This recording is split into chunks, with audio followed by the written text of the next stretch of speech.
bagi kita semua. Shalom. Kembali saya akan menyapa. Shalom AKK. Shalom. Shalom PKK. Shalom. Dan shalom Kompel. Shalom. Terpujilah Tuhan ketika kita boleh dengan sukacita untuk mengikuti jam doa kita hari ini. Dan saat ini sebelum memulai ibadah kita akan saat teduh sejenak, saat teduh dimulai. Bapa di dalam surga, kembali kami bersyukur ya Tuhan untuk setiap berkat penyertaan Tuhan di sepanjang kehidupan kami. Kami bersyukur Bapa ketika hari ini kami masih boleh menikmati kasih-Mu, kami masih boleh memiliki hati yang rindu untuk ikut dalam ibadah jam doa penutupan pelayanan kami di semester ini Bapa. Mari Tuhan Engkau yang hadir dalam ibadah kami dari awal pertengahan sampai akhir Bapa. Biarlah semuanya Tuhan boleh berjalan dengan baik dan untuk kemuliaan nama Tuhan. Terima kasih Bapa, kami siap untuk memulai ibadah kami. Dalam nama Yesus kami berdoa dan kami bersyukur. Haleluya. Amin. Selamat datang di ibadah jam doa penutupan pelayanan semester B UKMKP UPFBS Jumat 18 Desember 2020 yang akan dilayani oleh Kak Damasti Simanjuntak. Sungguh sukacita yang luar biasa kita boleh berkumpul bersama di tempat ini. Dan saat ini untuk kita semua yang ada di tempat ini, bahkan juga teman-teman yang boleh mengikuti live ibadah ini, supaya lebih bersemangat lagi, lebih bersukacita lagi, kita akan bernyanyi dari kertas lagu kita, Ada Senyum di Wajahku.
Sukacita supaya kita boleh lebih bersemangat lagi, kita akan kembali bernyanyi Hari Ini Kurasa Bahagia.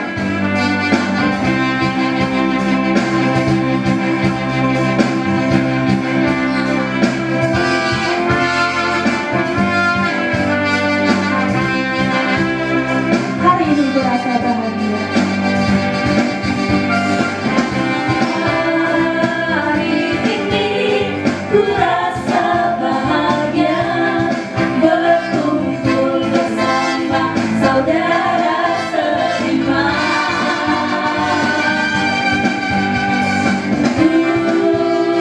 Tuhan Yesus, Kau satukan kita tanpa memandang di antara kita. Bergandengan tangan, bergandengan tangan dalam kasih, dalam satu hati, berjalan dalam terang kasih Tuhan. Kau sahabatku, kau saudaraku, tiada yang dapat memisahkan kita. Kau sahabatku, kau saudaraku, tiada yang dapat memisahkan kita.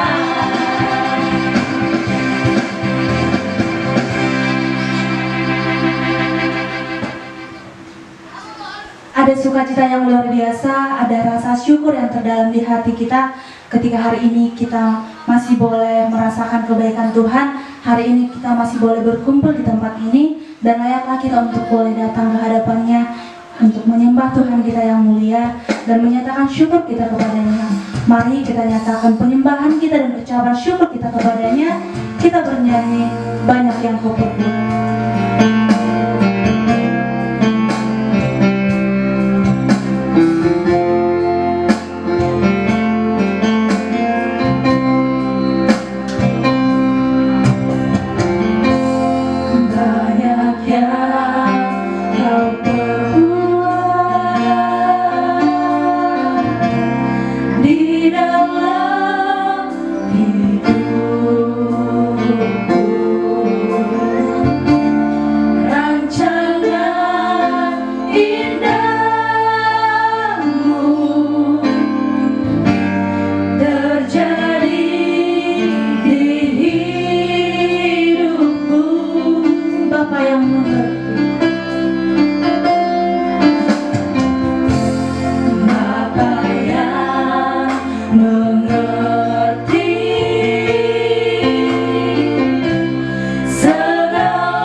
satu hal yang layak kita renungkan, satu hal yang kita yakini, bahwa Tuhan mampukan kita sampai hari ini.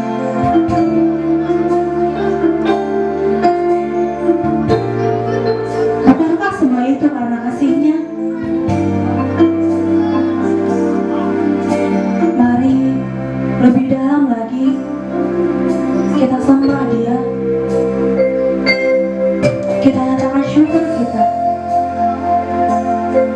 Kembali kita nyatakan, ku bersyukur Bapa.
Kita sadar bahwa kita adalah manusia yang tidak luput dari dosa.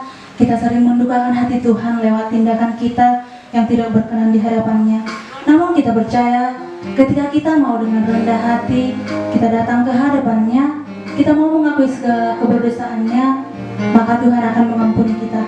Sebab firman-Nya 1 Yohanes 1 ayat 9 berkata, jika kita mengaku dosa kita, maka Ia adalah setia dan adil, sehingga Ia akan mengampuni segala dosa kita, menyucikan kita dari segala kejahatan. Untuk itu, kita nyatakan, kita mengakui segala keberdosaan kita bernyanyi bila hati terasa berat.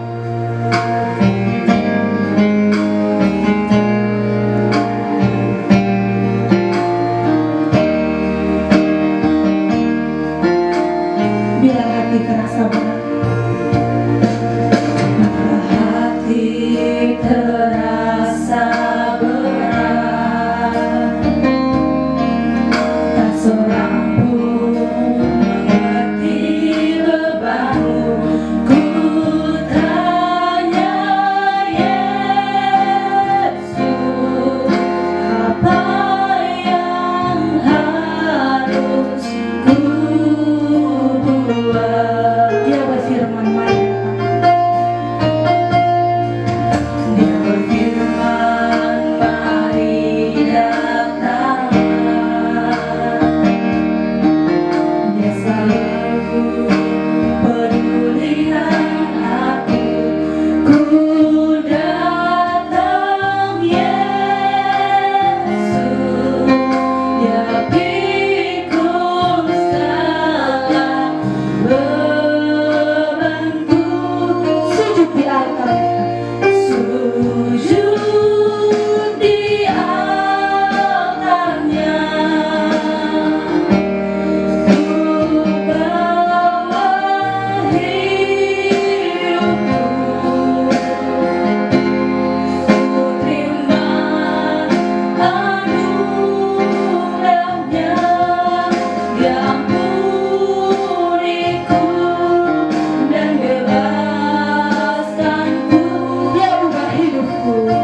Atau justru kita sering bersungut-sungut ketika mungkin merasa lelah dengan setiap proses dalam pelayanan kita.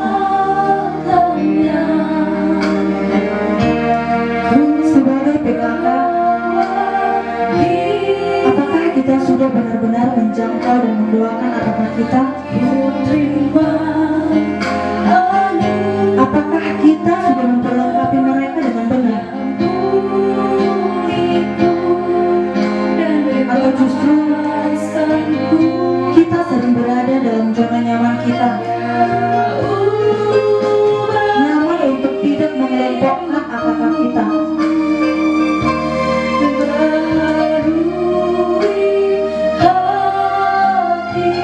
Sebagai apakah kita benar-benar mau dan rindu untuk dikelompokkan? Atau justru kita sering menunda-nunda dengan berbagai alasan kita? Kita sering merasa sulit untuk menyediakan waktu bersekutu bersama dengan Tuhan.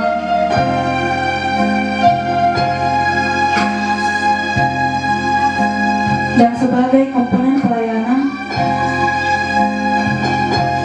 apakah kita sudah benar-benar mendoakan pelayanan kita? Sudahkah kita mengetahui setiap kondisi pelayanan kita?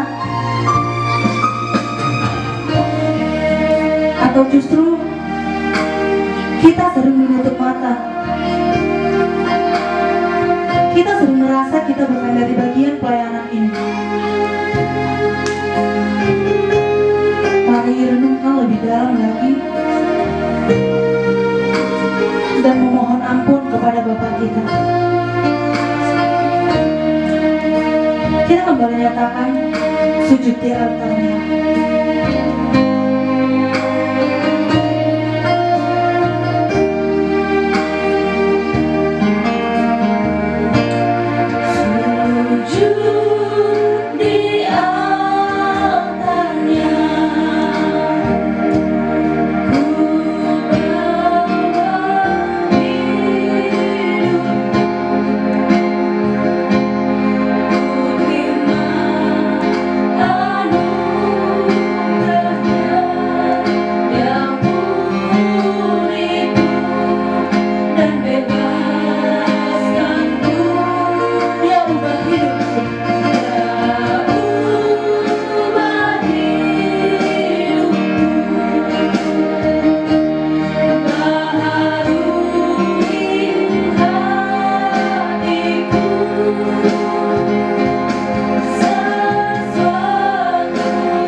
Bapa yang mulia, Bapa yang bertahta dalam kerajaan surga, saat ini Tuhan, kami anak-anak-Mu dengan segala kerinduan kami mau datang ke hadapan-Mu Bapa, mengakui segala keberdosaan kami. Tuhan, kami tahu dalam kehidupan kami Tuhan, kami sering mendukakan hati Tuhan, kami sering melakukan hal-hal yang tidak berkenan di hadapan-Mu. Bahkan khususnya Bapa, dalam pelayanan kami Tuhan, mungkin kami sering mencuri kemuliaan-Mu Bapa. Mari ampuni kami Tuhan, layakkan kami untuk boleh kami hidup di hadapan-Mu Tuhan, menjadi anak-anak terang-Mu. Terima kasih Bapa, dalam nama Yesus kami berdoa dan kami bersyukur, haleluya, amin. Ya, saatnya tiba kita akan mendengarkan kebenaran firman Tuhan yang akan dibawakan oleh Kak Damaski Simanjuntak. Mari persiapkan hati kita, mari persiapkan pikiran kita fokus untuk mendengarkan firman Tuhan. Untuk menyambut firman, kita bernyanyi seperti rusa yang haus, dan di akhir pujian diserahkan kepada Kak Damaski Simanjuntak untuk membagikan firman Tuhan.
semoga kita semua sehat, sukacita, dan semangat dengan kondisi kita masing-masing dimanapun kita berada. Terpujilah Tuhan untuk kesempatan yang baik Tuhan beri lagi kepada kita untuk belajar firman-Nya. Dan juga terkhusus untuk adik-adik yang sudah menjalankan jam doa puasa, kiranya semakin bertumbuh melalui itu dan juga semakin mengalami waktu-waktu bersama dengan Tuhan. Dan saat ini, kesempatan ini kita akan belajar tentang firman Tuhan dengan topik menjaga HPDT dan HPDS selama liburan yang akan kita jalani waktu dekat, yaitu liburan Natal dan Tahun Baru. Dan bagaimana juga lewat HPDT dan HPDS yang baik tersebut kita bisa menjadi garam dan terang di kampung halaman kita atau dimanapun kita akan menjalani masa liburan. Sebelum kita belajar firman tersebut, mari kita satukan hati, kita berdoa. Kami datang kepadamu ya Tuhan, membawa hati dan hidup kami kepada Allah kami yang kudus, Allah Tritunggal yang kami kenal di dalam nama anak-Mu Tuhan Yesus Kristus Juru Selamat hidup kami. Kami bersyukur memuji Tuhan bahwa Engkau adalah Allah kami yang setia, Allah kami yang sempurna dalam setiap rancangan-rancangan-Mu yang begitu adil dan sempurna ya Tuhan. Pada saat ini kami memohon kepadamu ya Tuhan, kiranya Engkau sekali lagi ya Tuhan bermurah hati, menolong kami dan memberkati kami untuk bisa memahami firman-Mu. Lewat Roh Kudus-Mu menyapa kami satu persatu di tempat kami masing-masing, mengurapi pikiran dan tubuh kami, sehingga kami bisa konsentrasi kepada firman Tuhan. Bahkan ruangan di mana kami mendengar firman-Mu, agar juga Tuhan berkati dan juga Tuhan penuhi ya Allah, sehingga kami benar-benar saat ini konsentrasi kepada firman Tuhan, sehingga kami lewat itu juga Tuhan tolong, Tuhan Roh Kudus-Mu Tuhan berkati, sehingga kami bertumbuh dan berbuah melalui firman-Mu ya Allah. Terpujilah Tuhan, kuduskan kami ya Tuhan untuk hidup kami yang tidak berkenan di hadapan Allah, sehingga melalui pengampunan-Mu kami bisa semakin dekat dengan Tuhan dan bertumbuh di hadapan Tuhan. Bahkan melalui anak-Mu yang akan menyampaikan kebenaran firman-Mu, kiranya juga Allah yang menguduskan dan berkati ya Allah. Dalam nama Yesus kami berdoa memohon kepadamu. Amin. Baik, adik-adik kita juga akan belajar kebenaran firman Tuhan dari Mazmur 119 ayatnya yang pertama sampai ayatnya yang ke-16. Saya akan bacakan kepada kita semuanya. Bahagianya orang yang hidup menurut Taurat Tuhan. Berbahagialah orang-orang yang hidupnya tidak bercela, yang hidup menurut Taurat Tuhan. Berbahagialah orang-orang yang memegang peringatan-peringatannya, yang mencari Dia dengan segenap hati, yang juga tidak melakukan kejahatan, tetapi yang hidup menurut jalan-jalan yang ditunjukkannya. Engkau sendiri telah menyampaikan titah-titah-Mu, supaya dipegang dengan sungguh-sungguh. Sekiranya hidupku tentu untuk berpegang pada ketetapan-Mu, maka aku tidak akan mendapat malu. Apabila aku mengamat-amati segala perintah-Mu, aku akan bersyukur kepadamu dengan hati jujur. Apabila aku belajar hukum-hukum-Mu yang adil, aku akan berpegang pada ketetapan-ketetapan-Mu. Janganlah tinggalkan aku sama sekali. Dengan apakah seorang muda mempertahankan kelakuannya bersih? Dengan menjaganya sesuai dengan firman-Mu. Dengan segenap hatiku aku mencari Engkau. Janganlah biarkan aku menyimpang dari perintah-perintah-Mu. Dalam hatiku aku menyimpan janji-Mu, supaya aku jangan berdosa terhadap Engkau. Terpujilah Engkau ya Tuhan. Ajarkanlah ketetapan-ketetapan-Mu kepadaku. Dengan bibirku aku akan menceritakan segala hukum yang Kau ucapkan.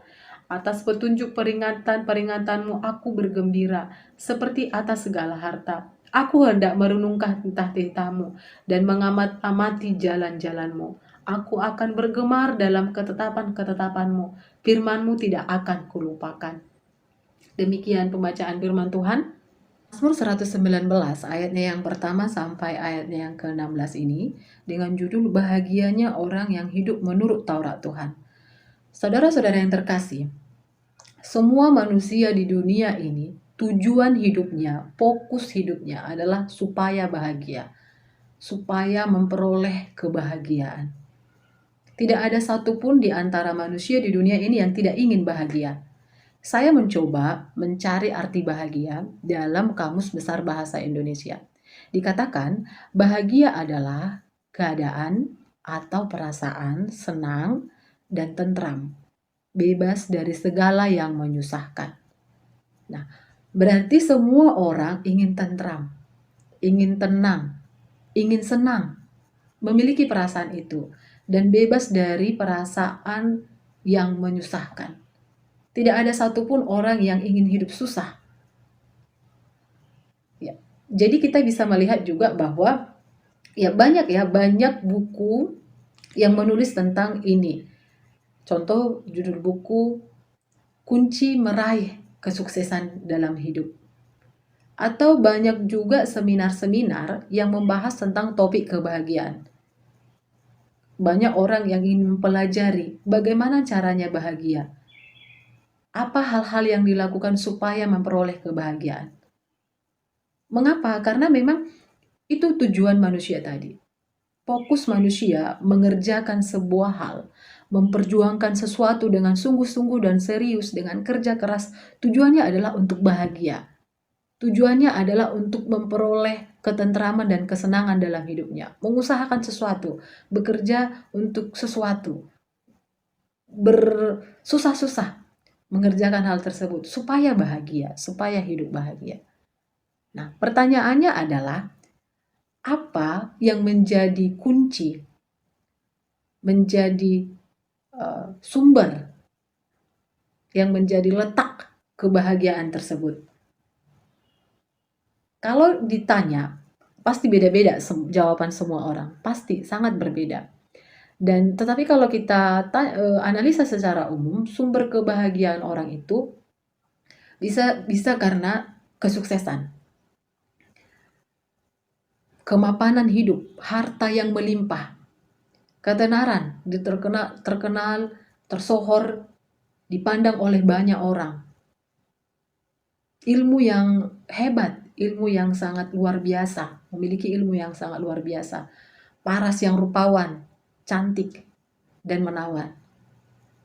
Atau juga bisa bahagia karena jabatan. Seperti baru-baru ini, pilkada ya, ada beberapa yang menang, dan yang didukung juga menang, akhirnya bahagia.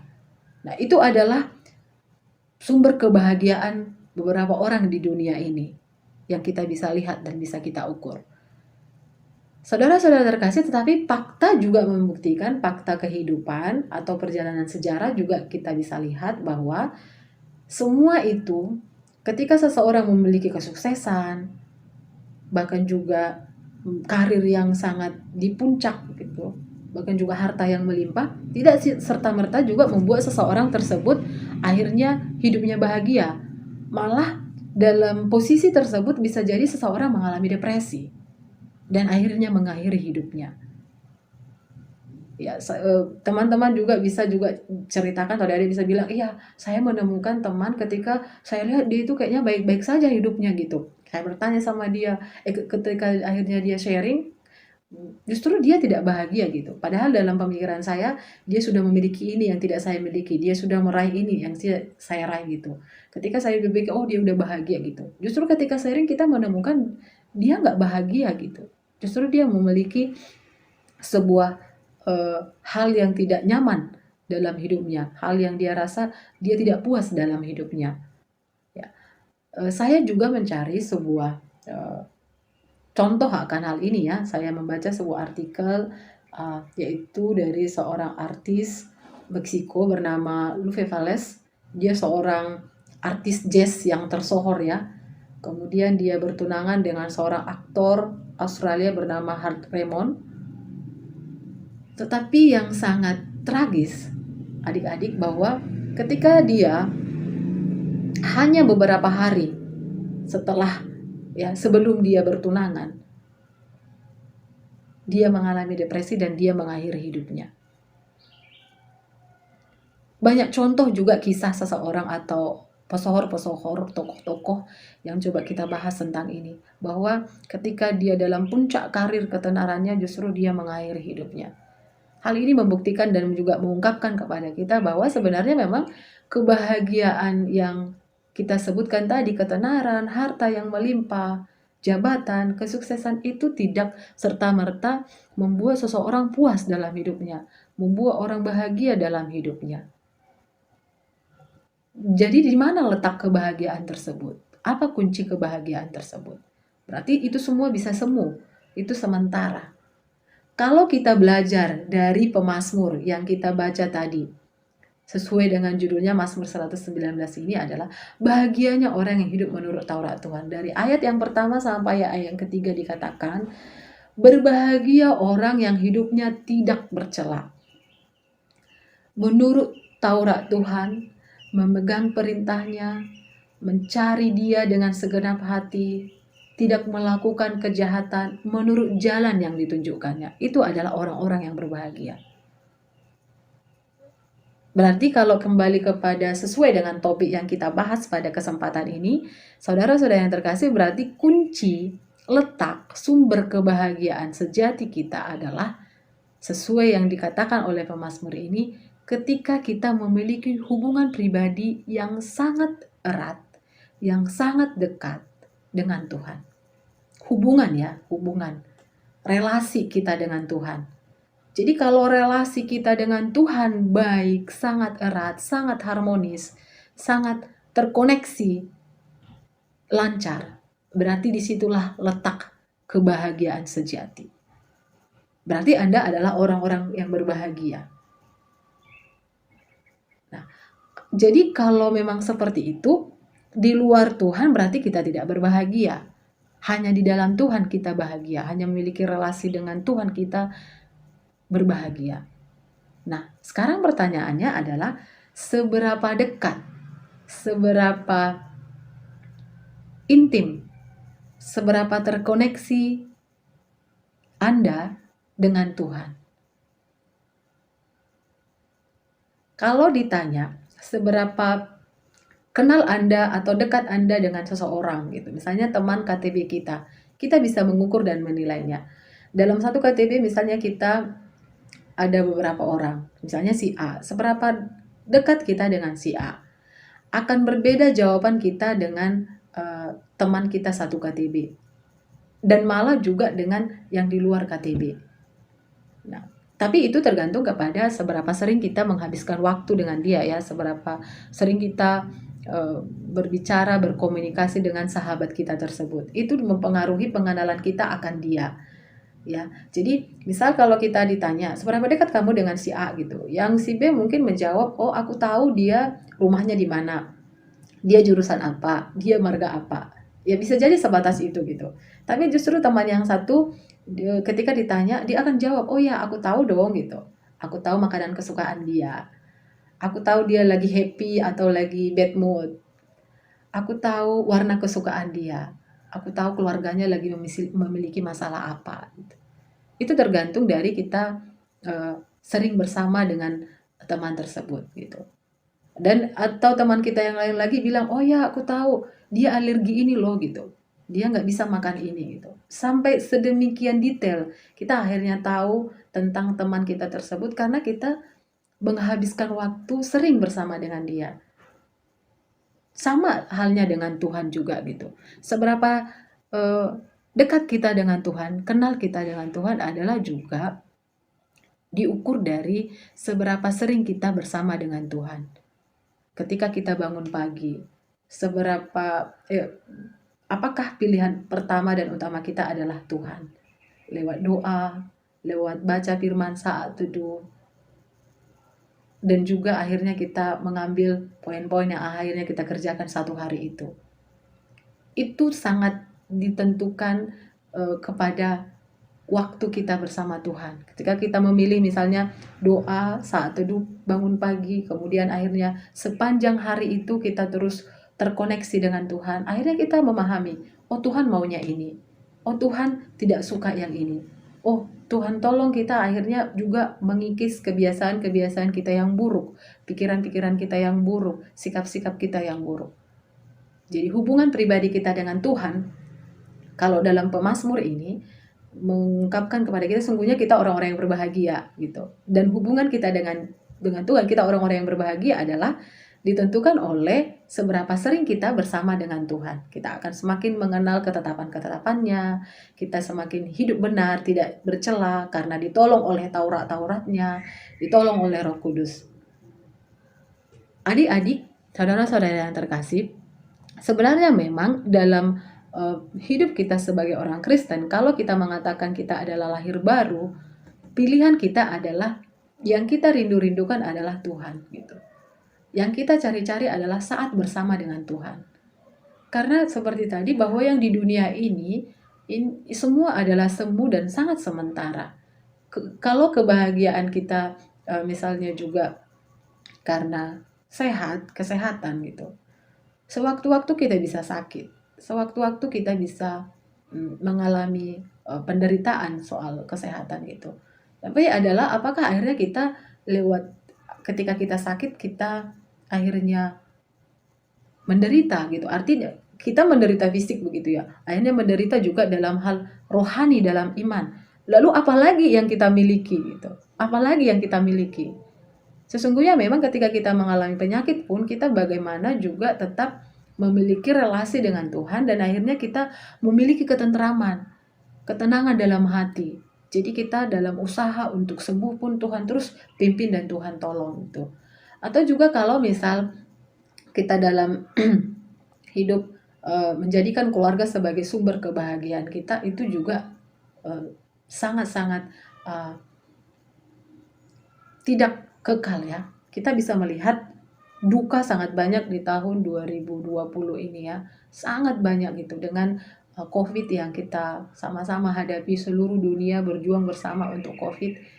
Dan kita bisa melihat begitu banyak orang-orang yang kehilangan keluarganya gitu. Ya saya juga, saya kehilangan keluarga saya, itu mama saya ya, itu 2019, 1 tahun yang lalu gitu. Tapi saya merasakan itu sampai sekarang hampir 1 tahun lebih, tapi itu seolah-olah masih sangat dekat gitu, sangat baru gitu. Jadi saya bisa memahami perasaan dari orang-orang yang kehilangan keluarganya gitu. Dan saat saya mengalami kehilangan itu adalah titik yang paling rendah dalam hidup saya ya. Titik di mana saya merasa sangat berduka, kehilangan. Tetapi akhirnya saya menyadari dengan perjalanan rohani saya bersama Tuhan, saya menemukan bahwa Tuhan itu sangat setia. Tuhan itu luar biasa menghibur kita, bahkan juga menjaga hati kita dan memelihara hidup dan keluarga kita, sehingga kita tetap kepada bahwa sumber kebahagiaan kita ternyata bukan kepada mama kita gitu, tetapi adalah di dalam Tuhan gitu. Betapa Tuhan sangat setia menuntun dan menolong kita ketika kita terus datang mendekat kepada Dia, ketika kita terus terkoneksi dengan Tuhan, mencari Tuhan. Dan Tuhan sesungguhnya selalu ada gitu, selalu setia gitu, selalu hadir dimanapun adik-adik saat ini berada, apapun kondisi kita, apapun persoalan keluarga atau studi, apapun yang kita rasakan. Tuhan ada di sana. Tuhan bersama-sama dengan Anda. Tuhan mengasihimu dengan tulus. Dan Dia tidak akan membiarkan masa depanmu, hari-hari yang akan kau jalani itu tidak bermakna. Semua sangat bermakna di dalam Tuhan. Dan itu adalah sumber kebahagiaan itu. Jadi ketika kita pun berduka, kita mengalami permasalahan hidup, kita justru merasakan ketenangan, tentram, seolah-olah tidak ada masalah gitu. Karena apa? Tuhan ada bersama dengan kita. Tuhan membalur, merangkul hati kita dengan kehangatan kasih-Nya yang sempurna. Dunia terbatas memahami kita. Orang-orang di sekeliling kita sangat terbatas untuk menjawab semua kebutuhan kita. Tetapi kita punya Allah yang setia, yang tidak pernah terbatas. Allah yang luar biasa, sanggup menjawab, menyelesaikan semua persoalan-persoalan hidup kita. Sanggup menolong dalam semua kesusahan kita. Mungkin bagi kita seolah tidak ada lagi jalan. Semua serasa rumit begitu. Atau misalnya kita dalam dosa tertentu. Kita merasa kita itu orang yang paling terpuruk, paling buruk. Bahkan kita itu gak berharga gitu. Tapi ingat, Yesus sudah disalib. Darahnya sudah tercurah untukmu, untukku, untuk kita semua orang-orang yang memang tidak layak ini. Memang orang-orang berdosa, orang-orang yang sangat tidak berharga sesungguhnya. Tetapi Allah menganggap kita sangat sempurna di hadapannya, sangat berharga. Anda sangat berharga di hadapan Tuhan. Anda sempurna di hadapan Tuhan. Dan Anda, Tuhan rancang, Tuhan sudah persiapkan pada tujuan-tujuan mulianya Allah. Natal yang kita akan rayakan ini adalah bukti bahwa Tuhan dengan kemurahannya yang sempurna datang menjadi manusia seperti kita yang sangat lemah. Dia meninggalkan kealahannya untuk menjadi manusia yang hina karena kasihnya kepada kita. Karena begitu luar biasa dalamnya kerinduan Tuhan agar kita itu diselamatkan, agar kita itu memperoleh hidup yang kekal.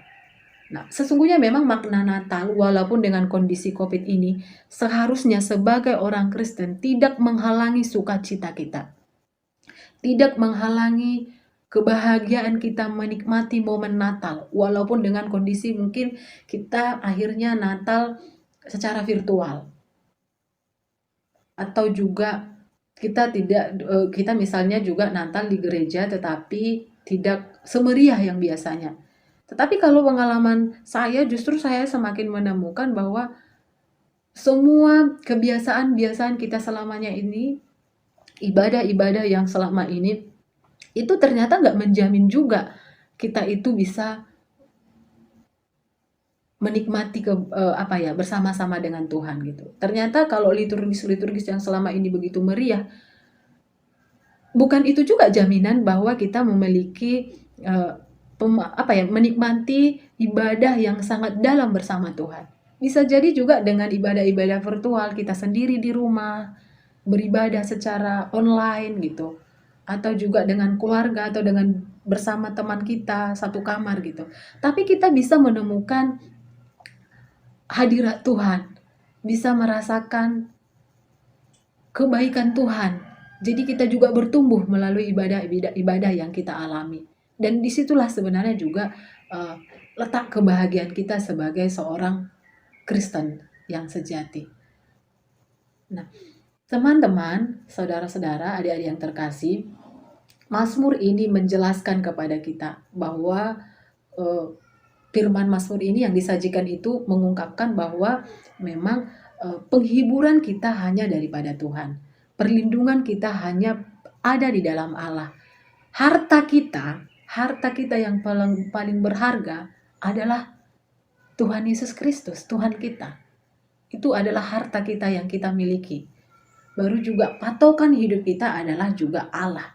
Kebahagiaan hati, ketenangan jiwa, ketentraman jiwa adalah hanya di dalam Allah.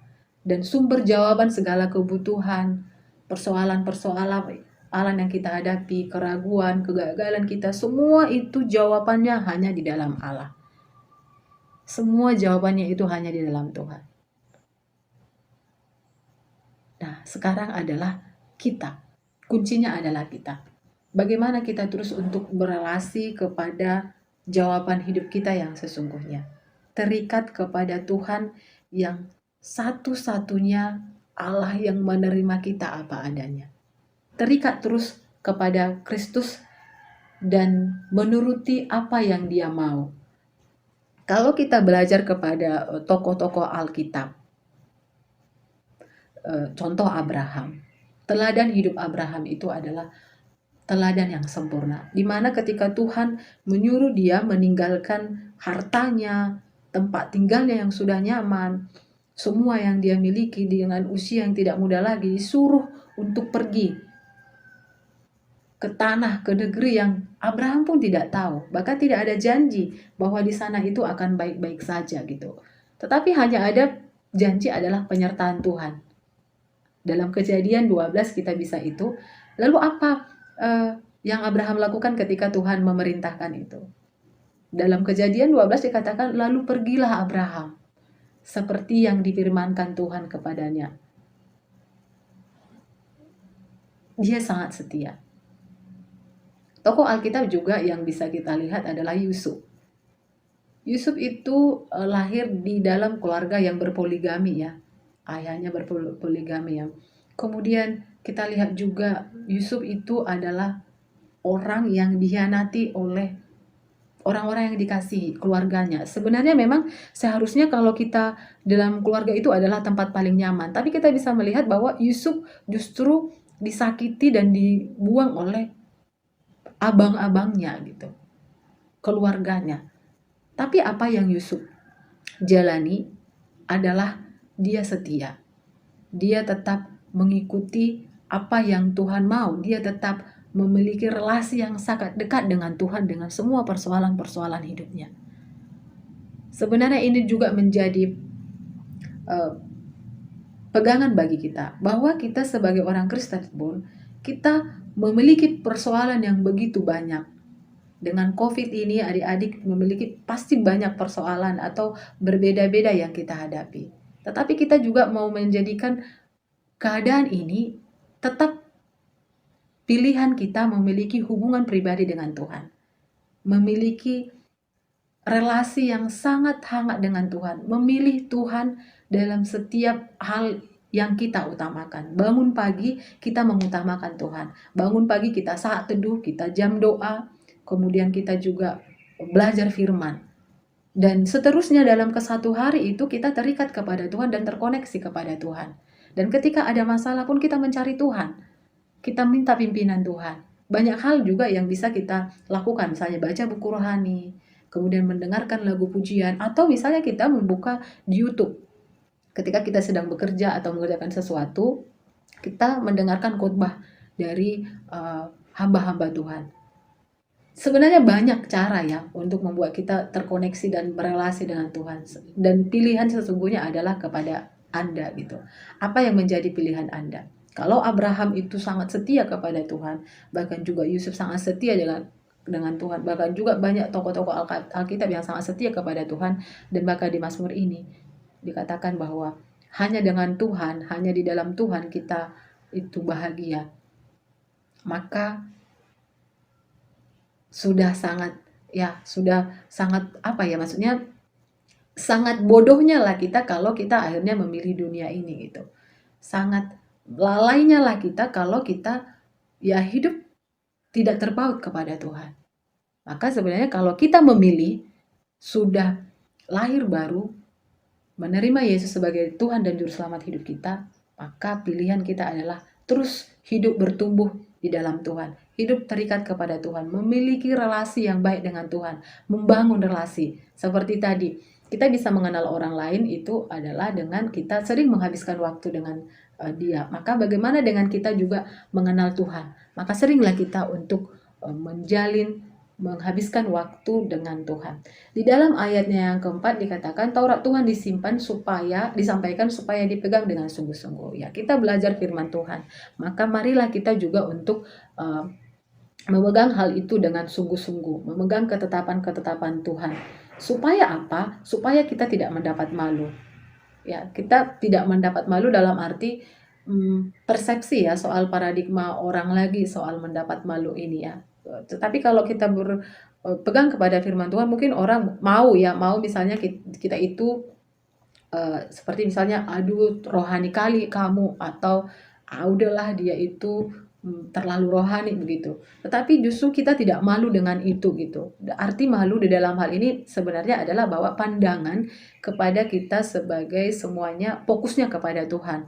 Ya di luar Tuhan ketika orang misalnya mengatai kita itu adalah ya urusan lain lagi ya gitu. Tetapi kita taat kepada Tuhan, kita setia kepada Tuhan, Tuhan akan membela kita. Jadi kita tidak akan mendapat malu apapun yang akan kita hadapi ketika kita setia kepada Tuhan. Dan di dalam ayat yang 19 dikatakan, dengan apakah seorang muda mempertahankan kelakuannya bersih dengan menjaganya sesuai dengan firman. Ya, hari-hari ini kita akan liburan. Dengan apa kita menjaga kelakuan kita, mempertahankan kelakuan kita bersih. Oke, kita di dalam pelayanan saat teduhnya bagus. Oke, hubungan kita dengan teman-teman kita bagus. Bahkan juga ucapan-ucapan kita, pikiran kita sangat baik gitu. Tapi di luar itu nanti semisal kita juga akan liburan jauh dari komunitas. Dengan apa kita mempertahankan kelakuan kita bersih? Satu-satunya adalah yang Mazmur sampaikan sesuai dengan firman Tuhan. Menjaganya sesuai dengan firman Tuhan. Hanya firman Tuhan yang membuat Anda, saya, seseorang itu akhirnya hidup bersih. Karena kita secara manusia itu keinginan kita untuk melakukan yang baik, firman Tuhan itu ada gitu. Tapi daging kita ini sangat lemah gitu. Nah, melalui apa kita akhirnya bisa mengalahkan kedagingan? Hanya melalui firman. Maka kita bagaimana untuk konsisten juga dan disiplin belajar firman Tuhan. Untuk tetap membaca firman Tuhan walaupun nanti sibuk, maka kita harus buat waktu kita bersama Tuhan. Bangun lebih cepat untuk bisa belajar firman Tuhan sebelum banyak kesibukan-kesibukan yang lain. Tetapi justru saya juga bertanya ya, nanti adik-adik ketika di kampung seringnya karena bersama dengan keluarga kita banyak waktu untuk rileks ya gitu. Tapi dengan rileks pun mari adik-adik komit bahwa saya nanti di kampung itu harus komit adalah mengutamakan Tuhan. Saat teduh saya harus disiplin gitu. Karena dengan apa? Kalau kita tidak dengan firman itu, adik-adik bisa nanti terseret kepada kemalasan gitu ya.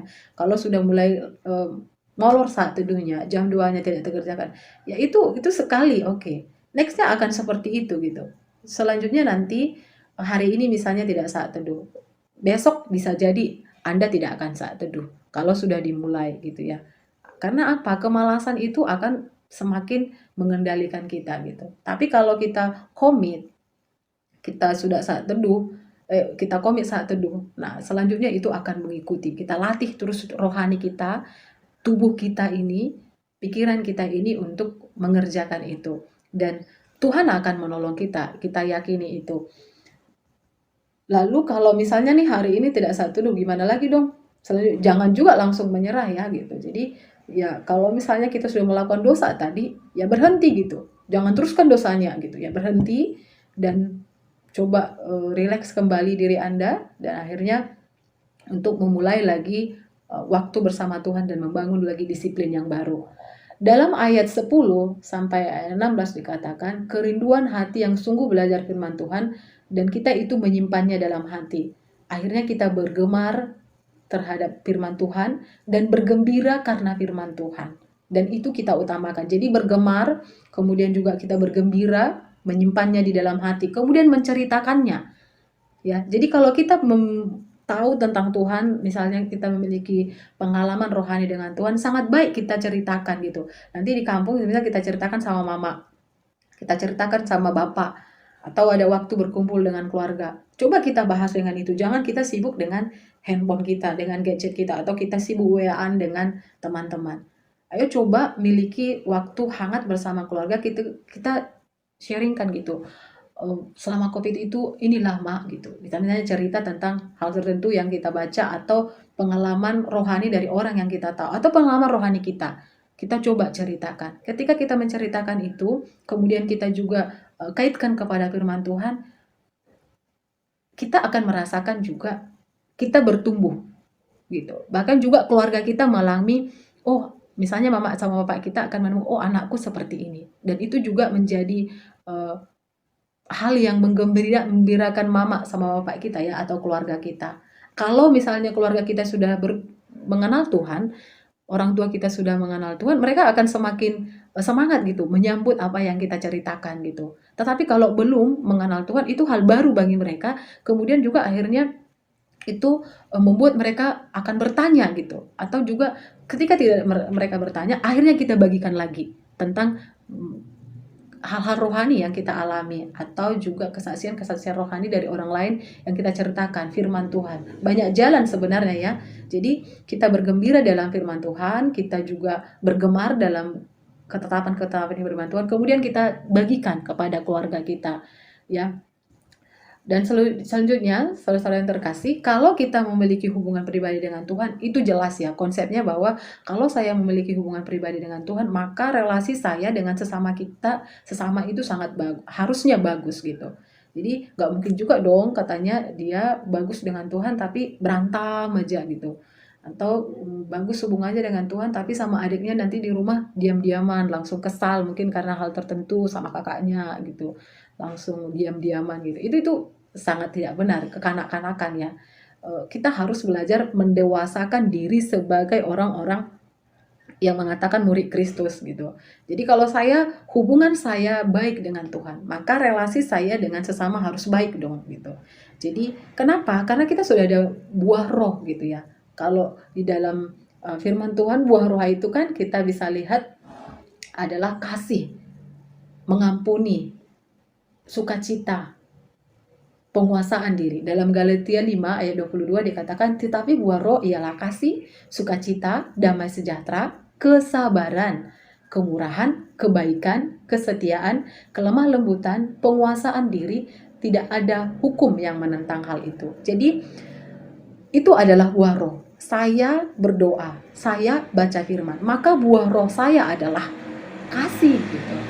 Maka hati saya kepada sekeliling saya adalah kasih. Ketika orang tidak sesuai dengan yang saya kehendaki, menyakiti saya, melukai saya, mengecewakan saya, karena saya sudah berelasi dengan Tuhan, roh Tuhan sudah ada dalam diri saya, maka saya akan tetap memiliki relasi yang baik dengan dia. Karena ada buah roh dalam diri saya, itu adalah pengampunan, ya, kesabaran, mengampuni orang yang menyakiti hati kita, lemah lembut. Jadi kalau kita dikenal misalnya orang yang agak temperamen keras, temperamen memaksa gitu, ketika pingin ini, aku pingin ini itu gitu. Tapi ketika kita sudah dalam Kristus, kita kembali ke rumah dalam suasana Natal dan Tahun Baru nanti, orang tua kita menemukan kita, oh ada yang berubah dalam diri anakku. Dia kok semakin dewasa ya, semakin lemah lembut, semakin membawa sukacita di rumah, semakin menghadirkan kebahagiaan di rumah gitu. Bahkan juga kepada lingkungan tetangga kita atau lingkungan masyarakat kita, kita dilihat, oh dia itu orang yang baik, dia orang yang peduli, dia orang yang mau mengerjakan sesuatu yang bagi orang lain, tidak memikirkan diri sendiri, tidak egois gitu. Banyak kontribusi yang akhirnya kita buktikan sebagai kita seorang anak Tuhan. Nah, jadi poin ini menjadi pegangan bagi kita sehingga nanti akhirnya hubungan kita dengan Tuhan tidak menjadi batu sandungan bagi orang lain.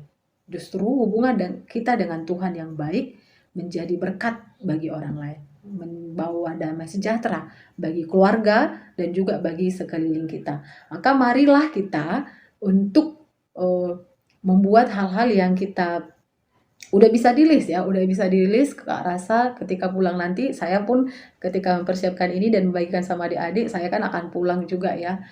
Saya harus melis gitu. Mari kita melis hal-hal apa yang akan kita kerjakan, komitmen-komitmen yang akan kita kerjakan selama kita di kampung ya, atau dimanapun kita nanti menghabiskan libur Natal dan Tahun Baru, menjalani Natal dan Tahun Baru. Mari kita, yang pertama misalnya saya melis, pertama konsisten dalam HPDT ya, konsisten dalam HPDT. Ingat kita itu lemah, kita itu rapuh gitu. Jadi jangan bermain-main dengan dosa, jangan bermain-main dengan kemalasan, jangan bermain-main dengan handphone, game, media sosial. Jangan fokus dengan itu. Kalau kita sudah memilih dengan itu, kita akan terikat.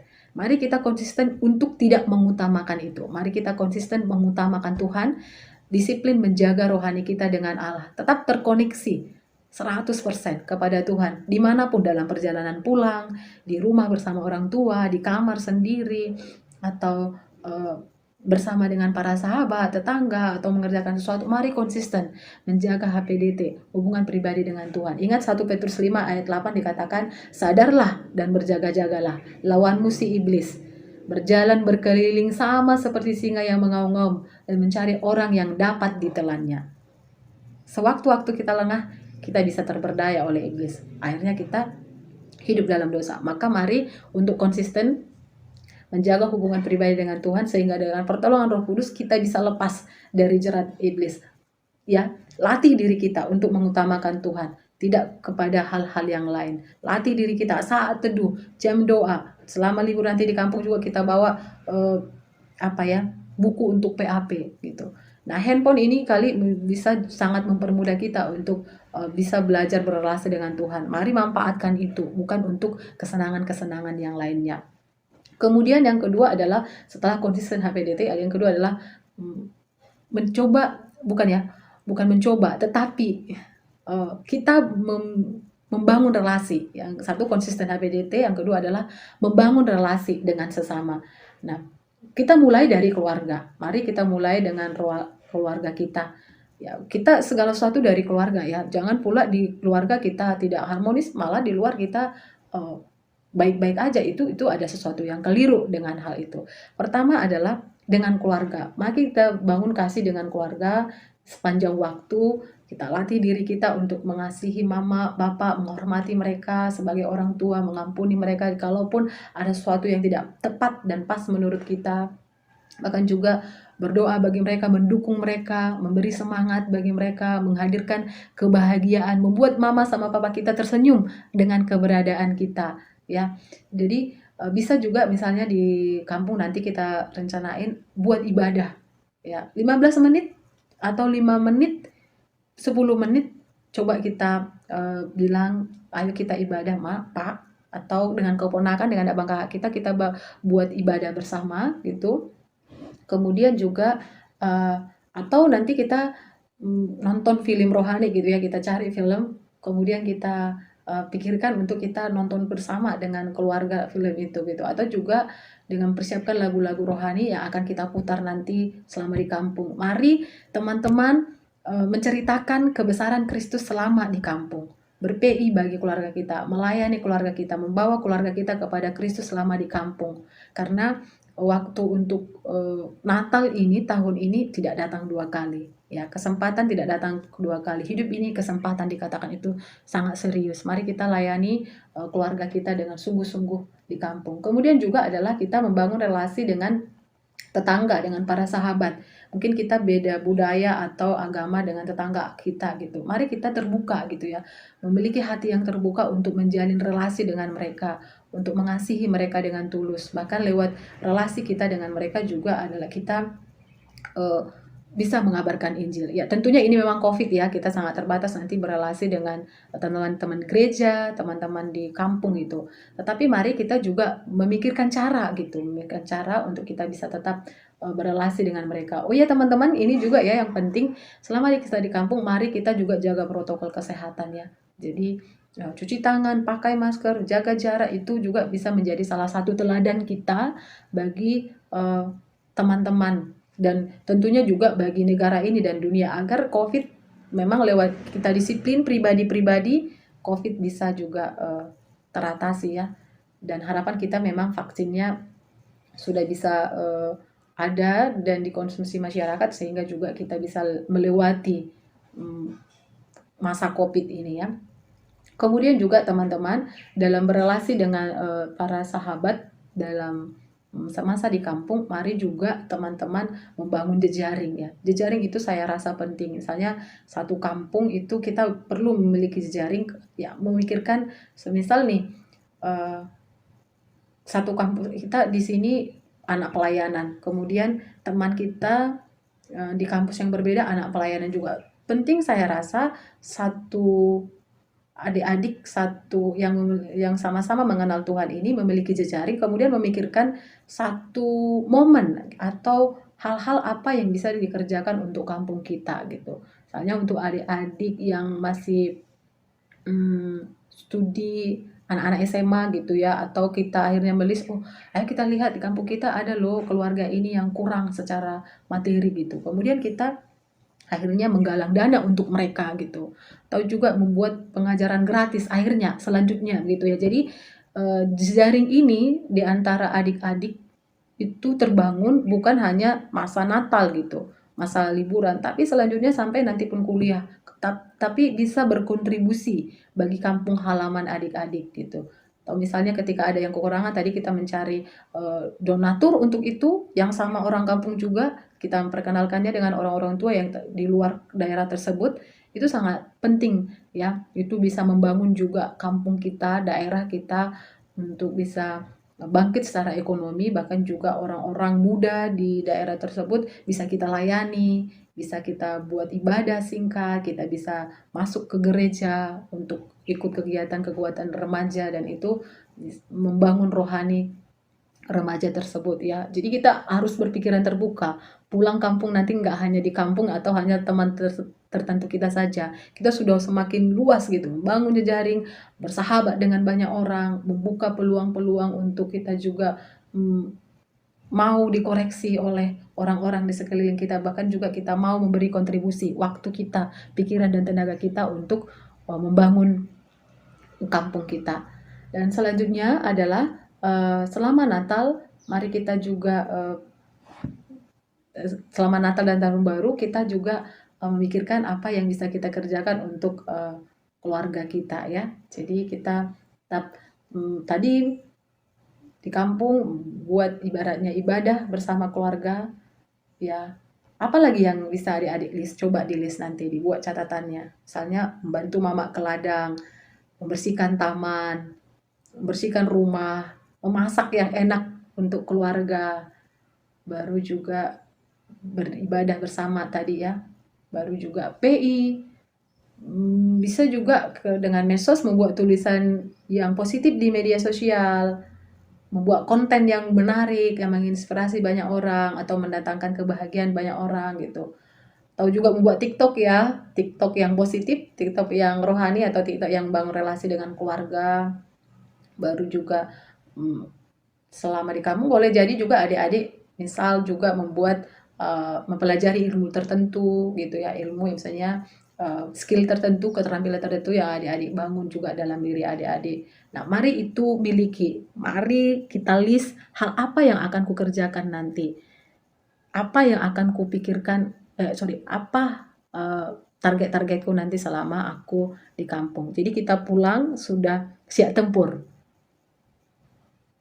Komitmen dalam HPDT, membangun relasi, dan menjadi berkat, garam dan terang, dengan list-list yang sudah adik-adik persiapkan. Berjuang dengan itu, kiranya Tuhan menolong adik-adik selama di kampung bersama-sama untuk menjadi berkat.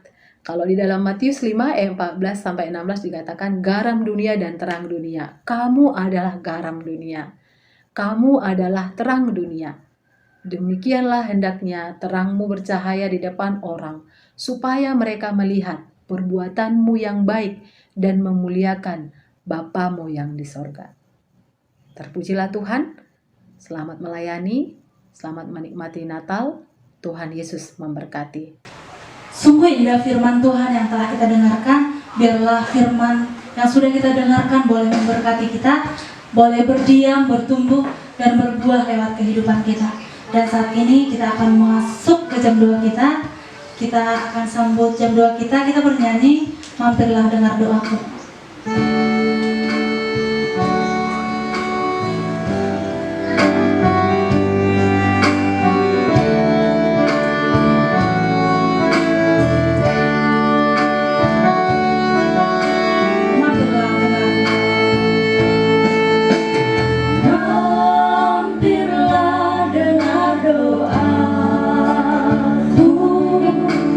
Yesus penebus.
menjalankan tugas dengan hikmat.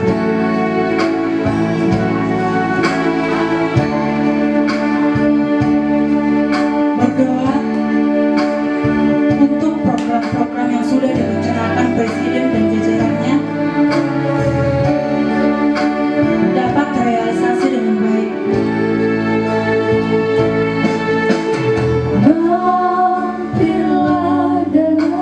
Mari juga berdoa bagi pemberantasan korupsi di negara ini semakin gencar dilakukan.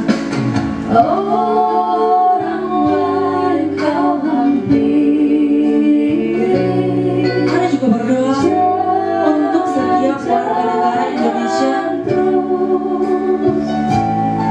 mampu saling menghargai antar umat beragama.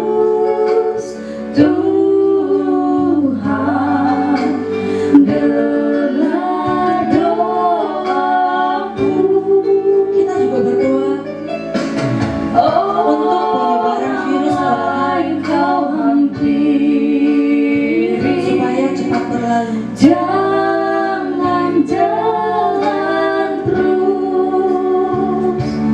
Saat ini kita juga berdoa untuk bencana alam di berbagai daerah boleh segera teratasi.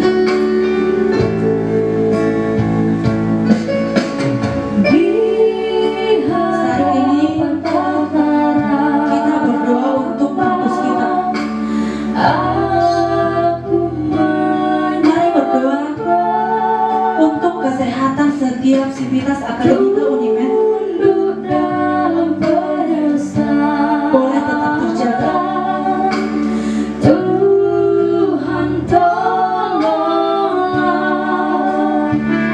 Berdoa untuk setiap sivitas akademika Unimed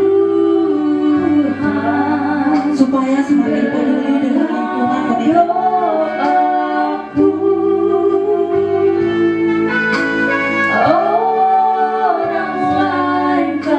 Mari juga berdoa untuk birokrasi di Unimed semakin berintegritas dalam melaksanakan tugas.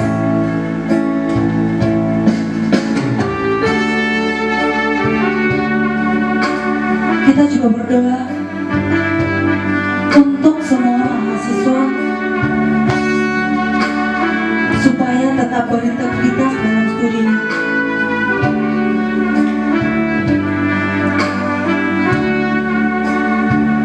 Saat ini kita akan berdoa bagi pelayanan kita.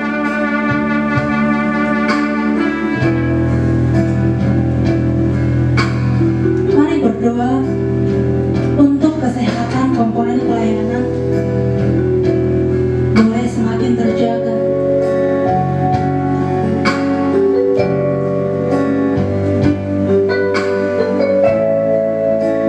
Kita juga berdoa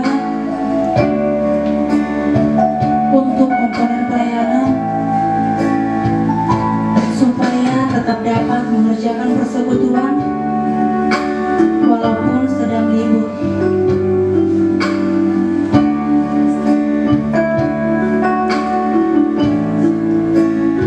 Mari juga berdoa supaya komponen pelayanan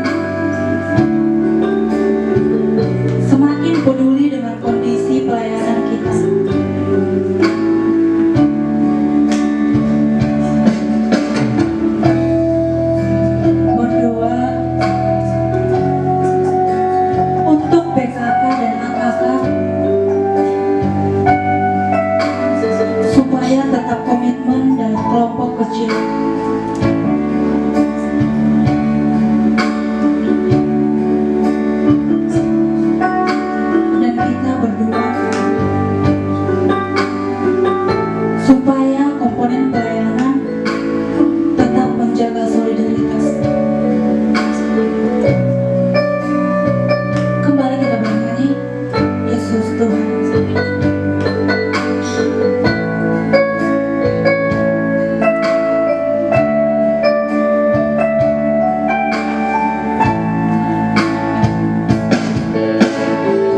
biasa, kita boleh mengikuti ibadah jam doa kita dari awal sampai akhir.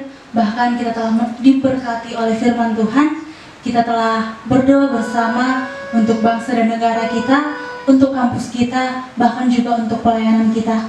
Biarlah setiap doa harapan kita boleh Tuhan berkati dan Ia berkehendak. Dan kita juga mau berkomitmen untuk tetap setia melayani Tuhan, untuk tetap mau menyenangkan hatinya. Dan saat ini kita nyatakan komitmen kita bernyanyi Tuhan aku mau menyenangkanmu. Dan di akhir pujian diserahkan kepada Kadamasti Simanjuntak untuk menutup ibadah kita di dalam doa.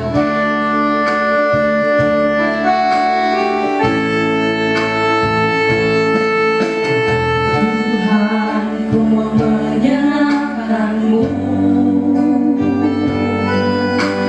Tuhan bentuklah hari ini jadi bejana untuk hormat-Mu, cemerlang bagai emas murni. Tuhan ku serahkan hatiku, Tuhan ku serahkan hidupku, semua ku berikan padamu. Kuduslah Engkau, kudus selalu, agar aku menyenangkanmu,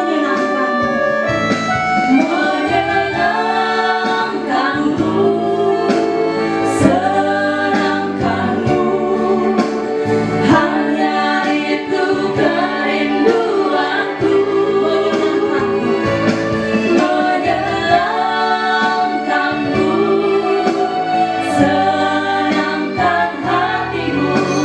Hanya itu kerinduanku, menyenangkanmu,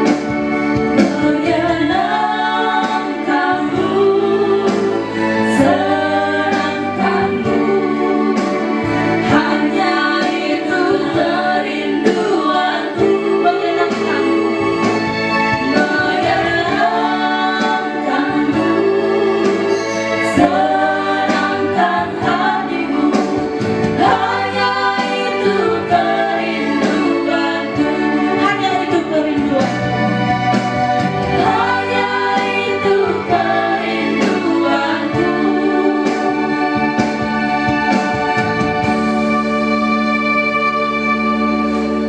Hati kita berdoa. Terima kasih untuk firman-Mu ya Tuhan yang begitu indah. Hamba-Mu sangat terbatas untuk menyampaikannya, tetapi Engkau adalah Allah yang sempurna, kiranya menolong dan memberkati semua kami yang mendengar, agar lewat Roh Kudus-Mu menolong adik-adik ini bisa mengerjakannya, berbuah di dalam kebenaran firman-Mu, menaati firman-Mu, memiliki hubungan pribadi yang sangat dekat dengan Tuhan, mencintai Tuhan, mengasihi Tuhan sepenuh hati, sepenuh jiwa kami ya Tuhan. Terima kasih untuk firman-Mu ya Tuhan, kudus dan berkatilah. Dalam nama Yesus kami mohon kepada-Mu. Bapa, terima kasih